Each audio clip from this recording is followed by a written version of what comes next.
mewakili dunia pekerja seperti yang kita lakukan di luar sana. Jadi sama sekali sebetulnya publik juga harus paham bahwa apa yang disampaikan salah satu SP itu sebetulnya bukan, sekali lagi, belum mewakili dunia pekerja ataupun buruh yang ada di luar sana. Dan ini kiranya juga tidak terkecoh dengan apa yang sudah disampaikan oleh salah satu SP untuk menghimbau mengikuti apa yang menjadi arahan Pak Anies.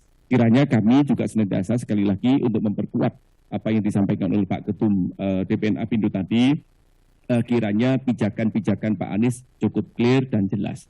Jadi sekali lagi kiranya kita memedomani hal-hal interaksi yang ada diputuskan di pengupahan ini harus berdasarkan kesepakatan. Nah ini persoalannya Pak Anies sepihak, itu persoalannya. Sepihaknya juga hanya dengan satu SP lagi, gitu ya. Tidak semuanya SP, tidak semuanya dengan SP. Jadi kami nanti juga akan, makanya jangan sampai kami juga menandingi juga, enggak, kami tidak bermaksud menandingi Pak Anies, tidak. Terlebih-lebih kami bisa saja nanti press conference juga dengan seluruh SP yang ada, nanti apa jadinya, gitu ya. Jadi mohon dijaga kondusivitas iklim investasi termasuk dunia keberlangsungan dunia usaha, dunia industri kita itu, yang paling penting adalah kesinambungan usaha kami dan pekerja kami. Itu saya kira. Terima kasih.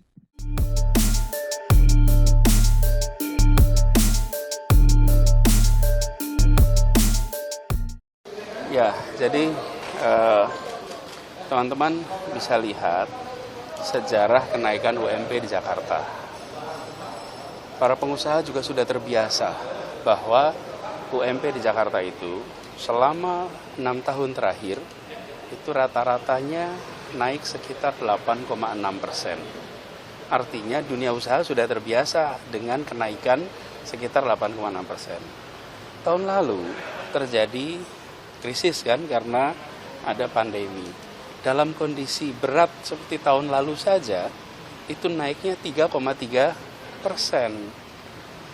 Tahun lalu tuh naik 3,3% dalam kondisi yang amat berat. Tahun ini kondisi kita alhamdulillah sudah lebih baik. Biasanya 8,6, tahun lalu yang berat 3,3. Tahun ini ketika kita menggunakan formula yang digunakan oleh Kementerian Tenaga Kerja, keluarnya 0,8%. Bayangkan kondisi ekonominya sudah lebih baik, pakai formula malah keluar angkanya 0,8%. Kan itu mengganggu rasa keadilan, bukan? Sederhana sekali. Karena itulah kemudian saya sampaikan dulu, kita harus tetapkan karena ada ketentuan tanggal tersebut harus dikeluarkan. Ya udah kita ikut. Tapi saya sampaikan surat bahwa formulanya ini nggak cocok. Dalam kondisi berat aja 3,3%. Kok pakai formula ini keluarnya 0,8%.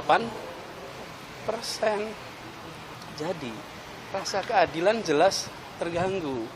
Karena itulah kemudian kita kaji. Sehingga kemudian akhirnya keluar angka itu tadi. Dari mana? Dari inflasi dan dari pertumbuhan. Dari situ kemudian keluar angka 5,1. Jadi ingin saya sampaikan kepada semua, cobalah objektif. Tahun lalu yang sulit saja itu 3,3%. Tahun ini ekonominya sudah bergerak. Masa kita masih mau mengatakan 0,8 itu sebagai angka yang pas? Ini akal sehat aja nih, common sense, ya kan?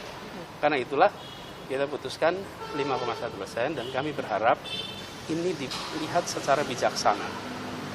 Demi kebaikan semuanya.